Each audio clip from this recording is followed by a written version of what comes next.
Good morning, good people. I'd like to welcome you back to season one, episode 5 of the Whole You podcast. And I've been kind of deliberating on what I wanted today's topic to be about. Because I had planned them all out. But then as you live, it's like, man, I need to speak about this.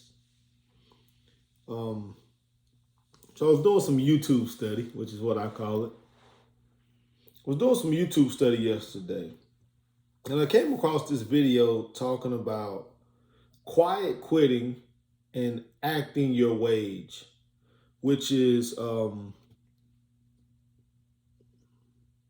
they say it's a Generation Z concept, and it's talking about how Gen Zers have adapted to have work-life balance, or these new I don't even know if you call them disciplines, but these new things that they're now acting out in the workplace in order to maintain a what they call healthy work-life balance. So acting your wage, they defined it as setting a firm or healthy boundary in the workplace. And then quiet quitters, these are people who are doing the bare minimum and trying to get away with it, but the actual wagers are doing exactly what they're paid to do. Nothing more, nothing less. And that just it took my mind in a lot of different places. I was thinking about a conversation I had with my boy Tion. And we were talking about how today everybody wants passive income,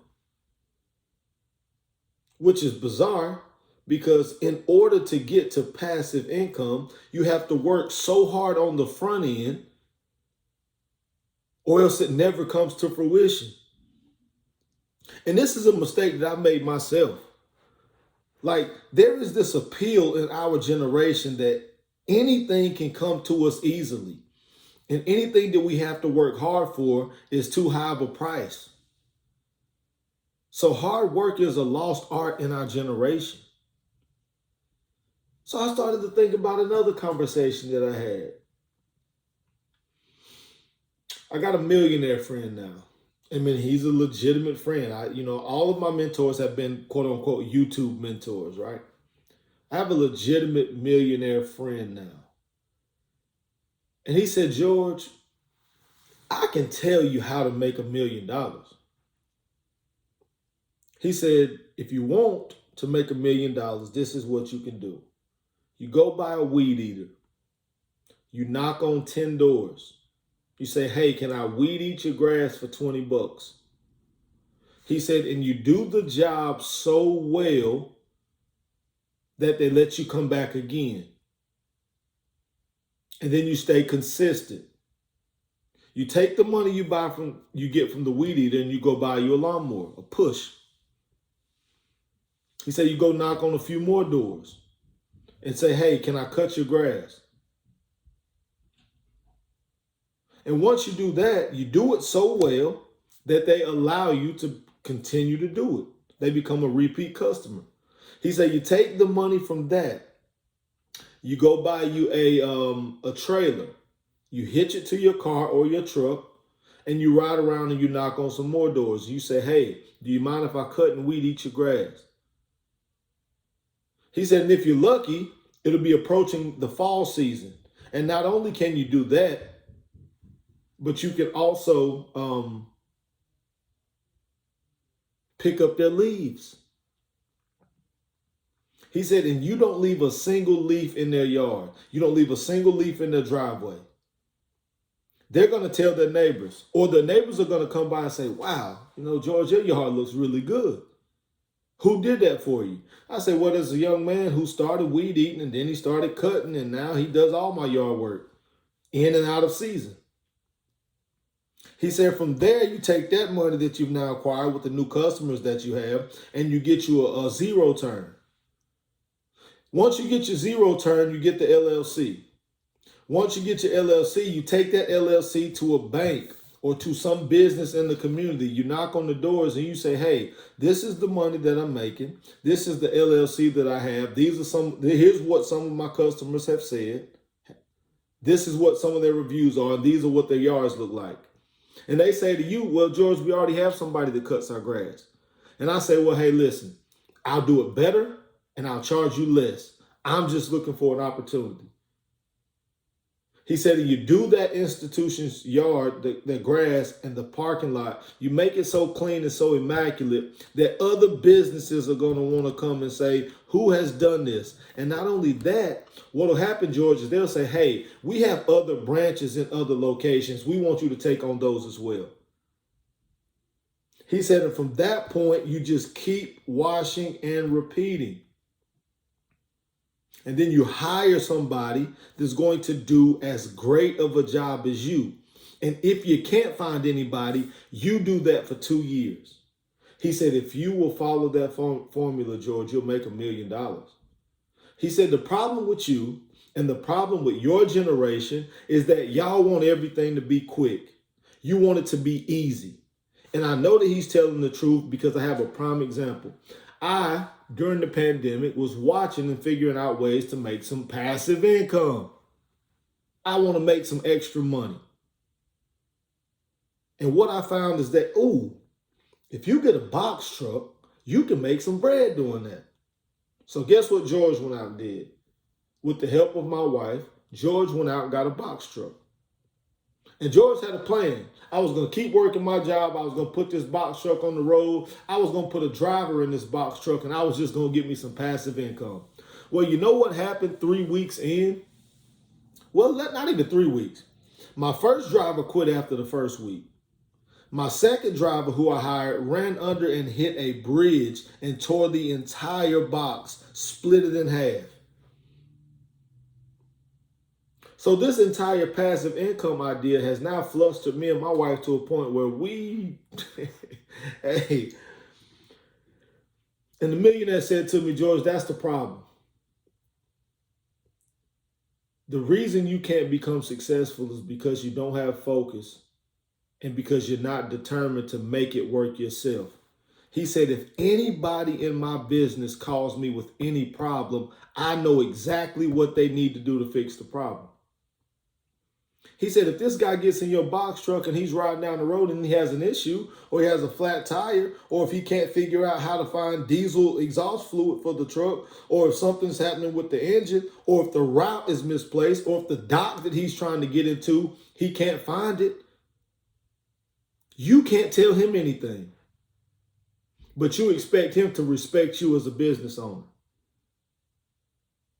He said, George, your thinking is messed up. You want the money, but you don't want the hard work. You want the lifestyle, but you don't want to take the time to grind it out with nothing by yourself, 18 hours a day, 100 hours a week. He said, you don't want that. He said, let me tell you the difference between me, George, and you. He said, if there was a pile of dirt right here, then it was 10 feet high, and there was a shovel, and there was a hole, and somebody said, hey, I need you to fill that hole. He said, George, it sounds to me that what you would try to do is figure out the easiest way possible to make this dirt get into that hole. He said, but me, on the other hand, I'm going to pick this freaking shovel up, and I'm going to dig, and I'm going to fill it until it's all gone. And while you're still trying to figure out an easy way to do it, I've already packed a hole and the dirt is gone. And it made me think about everything that our generation thinks we're going to do in this world. We're looking for opportunities for passive income because somewhere along the line, we've been convinced that hard work is not the way. And then it made me think about some scriptures that I had once read. So pertaining to quiet quitters and pertaining to acting your wage. One of the scriptures that I read some years ago was from Colossians chapter 3, verse 23. It says, whatever you do, work at it with all your heart as you're working for the Lord and not human masters, since you know that you will receive an inheritance from the Lord as a reward. It is the Lord Christ you are serving. So think about this attitude that an entire generation has. And I'm not even a Gen Z. I'm a millennial. But boy, we like trendy stuff. So we gonna jump on where if something sound good, we own it. Oh, especially if something sound easy. Oh, I can get some extra bread easy. I can make an extra $3,000-$4,000 a month and I ain't gotta do nothing. That sounds good to us. We love to buy a dream. There isn't a person that follows me on Instagram, on YouTube, my podcast, on Facebook. There isn't a person that follows me that has tried more of these, I don't even want to call it get rich things than me. I've done network marketing. I've done what else have I done? I've done I've tried wholesaling. Like I've probably tried 10 different things. I probably spent $8,000 on online programs to see what these people are offering. And at the end of the day, after you buy the program and after you get hype about this $800 that you just spent so that you're going to turn around and make $1 million, what you ultimately find is that everything that they have packaged and sold to you is a dream. But once you take the wrapper, once you take that wrapper off, every time you come right back down to hard work. And so I go buy another thing. And I spend years of my life searching for the easiest way to earn $1 million. And all I had to do is what this millionaire said to me. He said, George, all you had to do was pick one thing, focus on it, and you would have been a millionaire by now. A lot of people don't want to be millionaires. A lot of people want $1 million. Jim Rohn says this. He says, if someone hands you $1 million, you best become a millionaire so you get to keep the money. It's all about the mindset. We have the wrong mindset. And not only is it proven in age-old wisdom, but it's proven through scriptures. We're talking about acting our wage. So when our bosses ask us to stay an extra 10, 15, 20 minutes because they need to go over the new agenda for the week, we like, no ma'am, no sir. Email me because I don't get paid for that extra time. But the word of God is telling us, whatever you do, do it with all your heart. Work at it with all your heart. In the book of Ecclesiastes, which is attributed to Solomon, Solomon says in chapter 9, verse 10, whatever your hand finds to do, do it with all your might. For there is no work or device or knowledge or wisdom in the grave where you're going. What he's saying is, if you got a job, let me backtrack. If you work a job, you work a job for money. So as a responsible person, as a responsible adult, you have an obligation to fulfill a duty because you signed on the dotted line saying that I will perform this task this many days a week at this level of efficiency in exchange for your money. Here's my time for your money. And here's the performance and the value that I have to put into the time to justify you giving me your money without any quarreling. But what we have to understand is this. The hours that we put in for the job are for the job. Above and beyond is for us. Zig Ziglar used to always say, always do more than they pay you to do. Jim Rohn used to always say, always do more than they pay you for. The work you do for the job is for the job. The extra mile is for you. Yet we have an entire generation that has an attitude saying, I won't do a thing more than I'm paid to do. I'm not giving a minute longer than you pay me to give.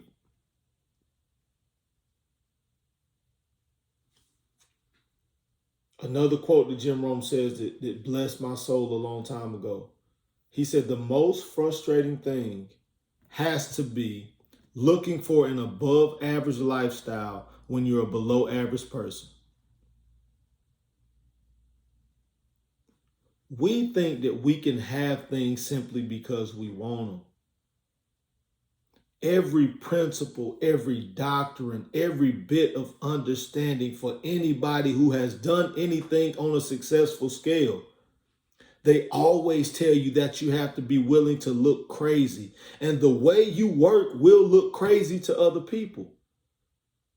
People get rich and they glamorize and glorify the fact that they only have to work 3 hours a week now.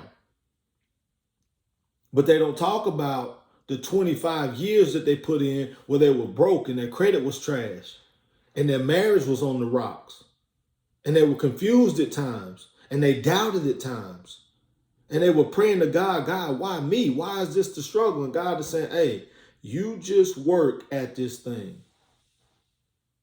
You just continue to work at it as if you're serving me. And think about this mindset that we have as we approach relationships and as we approach marriage. How you do anything is how you do everything. If you go on that job and they pay you $20 an hour and you make sure that you don't put any more value in that hour than what merits a $20 payout, then you will never grow to the level that you want to grow to. You got to be faithful over what's in your hand if you want God to increase it. So we bring our simple selves, our selfish selves into marriage, and we think that, oh, I'm going to give as much as the man or as much as the woman gives to me. Not a hug more, not a kiss less. Whatever they bring to me is what I'm going to give to them. And we expect to have an amazing relationship and an amazing marriage. These attitudes that we have, how do I say it? The mindset is demonic. To think that I should receive more than what I'm putting into it. Or that I should receive something different than what seed I've sown or planted. That's silliness. That's folly. Anything in this life that you are going to have, and if you're going to be proud to have it, it only comes by way of hard work. Be not deceived, God is not mocked, for whatever a man soweth, that too shall he reap. What God is saying to you is if you put the time in, if you focus the right way, if you're willing to go after it with the might that you have. And this is not prosperity gospel stuff. This is the hard work gospel. You put the work in. Has somebody been able to instill this in me when I was a young man? There is no telling where I would be today. But by the grace of God, I have mentors who are older than me, and they say, son, you still 34 years old. You got your whole life ahead of you. So you take these lessons from your past and you say, man, I missed it back then, but I refuse to miss it right now. Our entire generation is built and centered around pleasures. We're running away from pain toward pleasure. But I submit to you that if you're not willing to walk through the pain, then the pleasure that you get is tenuous. The enemy is going to always bring something to you that looks like a blessing. But as Myron Golden says, your best day with the enemy is your first day. But if you commit your life to God, every single day gets better. And we're chasing after pleasures in this. In this life. We've decided to go after the easy thing.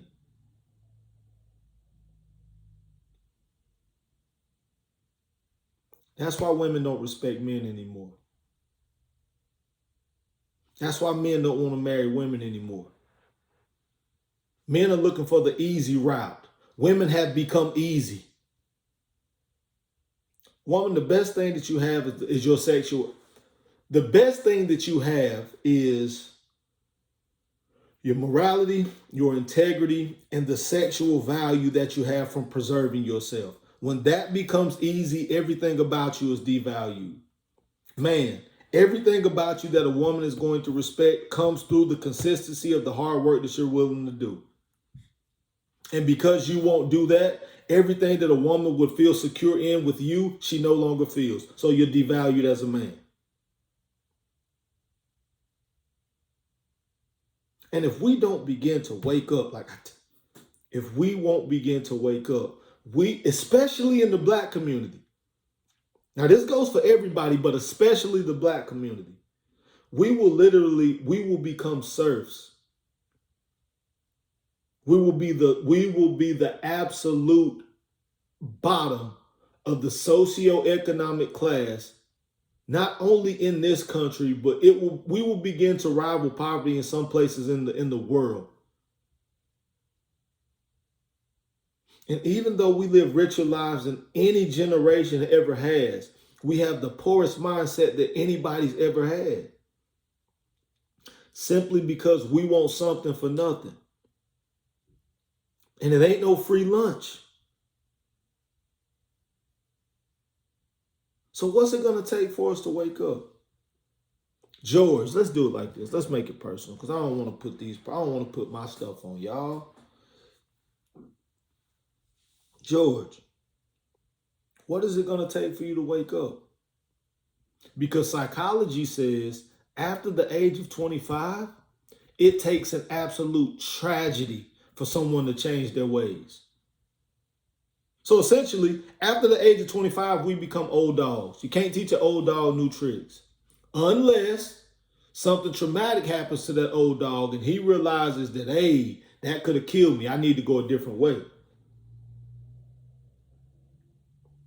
Proverbs 6, chapter 6, verse 6. Go to the ant, you sluggard.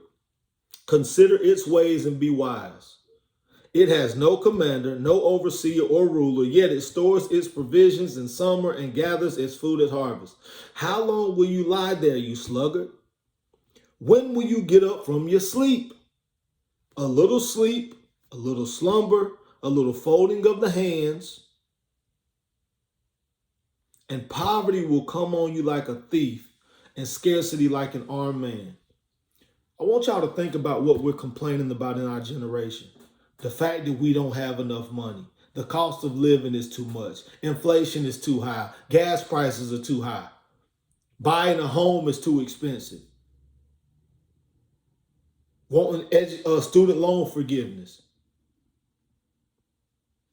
Solomon is telling us right here, he's like, man, look at the ant. If you walk outside your house right now and you step on an anthill, the ants don't cry and complain, they go to work. They go to work to rebuild what we've decided to tear down, or whoever has decided to tear down. And Solomon is saying, yo, take a lesson from their playbook. All they do is work because they are preparing themselves for something greater. They're preparing their offspring to be able to live and reap from fields that they hadn't planted or sowed. A good man leaves an inheritance for his children's children. And you can't leave an inheritance if you haven't decided to do the hard work. And the craziest thing about hard work is that you must first have a mental conviction. You have to think before you can be convicted. Because without conviction, you can't change your life. And without change, all you have is more of what you have. And if you're already frustrated and confused, but you haven't changed your work ethic because your mindset hasn't been altered to spark a change, then all you have is more frustration, more anxiety. And you begin to turn to pleasure because the pain of dealing with the trifles of your character seems to be too daunting of a task.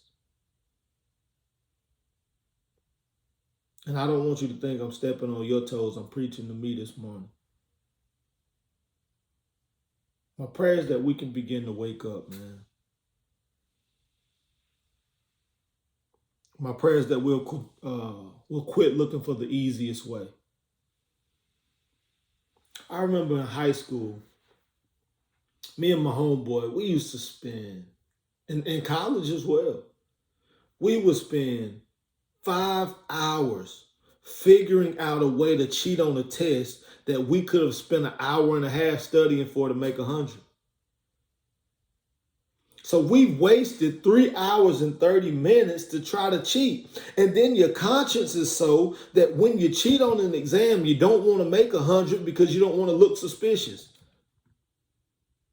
So we could have spent an hour and a half, really studied, got the knowledge, and made 100 on the exam. But we choose to spend 5 hours, an additional 3.5, and then we feel guilty to make 100. It's like that don't even make sense. And that's how you know it's deception. When you really look at your life and when you really begin to write out some of this stuff and you think on some of the stuff you've written out, it's like, what in the world am I doing?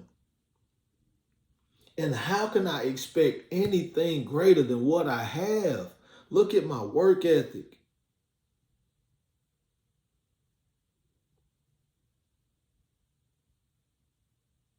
You might have some charisma that'll get you in the door. My charisma, the intellect that God has given me, I look okay, that helps. But when you don't have the work ethic, you go into these spaces and you go into these places and you're expecting somebody to do something for you. Entitlement is what they call it. I was in the 7th grade and I was probably the second best athlete at my middle school. You know, no doubt about it. My homeboy Newt, he was the best basketball player in the county back then, if you ask me. And I got cut. I was a 7th grader. I got cut from the basketball team. And the coach didn't cut me because he said I wasn't good enough. The man cut me because God, and I only know it's God because I know what I'm dealing with now as a 34-year-old man. So 20 years later, I'm dealing with the exact same struggles that I wouldn't go through at those stages of my life. The man cut me from the basketball team, and he said, George, it's not because you're not good enough. Everybody knows you can play the game. The reason I cut you is because every time I would send you guys to do something, get a jersey, grab a basketball, do anything, you would always tell somebody else to do it for you. And that's a small thing, George. But you didn't have the ethic to go get it yourself. And you expected somebody to do it for you because everything in your life has come easy to you. The man cut me from the team. But because my daddy is who he is, he went to the man and he said, now, make this make sense to me. And when he told my pops that, Mr. Hines, your son is good enough, I'm trying to help him later on in life. Because if he won't do the small things himself, he's going to always miss out. And my daddy said, that ain't your job to do that. That's my job to do that. And he got me back on the team. And because I didn't have to suffer that loss, I'm sitting here at 34 years old and I'm having to learn the same lessons. The only thing is that the stakes get higher and higher. And I'm having to fight today because there was a lesson that I didn't get to learn in my teenage years. So for everybody that's listening to the sound of my voice, you better figure out what it is in your life that you're slacking in. And you better get you some work ethic, because if you don't, you're going to miss out on some things that you know you should have had in this life. Young women, those attitudes and those combative spirits that you have, you better work on them. Young men, that struggle that you have with pornography and masturbation and thinking that every woman is just supposed to give to you without you first earning it. You better make some adjustments. Your goal as a single individual in singleness, looking for a relationship, ultimately leading to marriage, your goal has to, without a doubt, be to get to a space where you are as whole as you can possibly be, spiritually, mentally, emotionally, financially, and physically. Become as efficient, proficient as you can possibly be in each one of those 5 components of your life.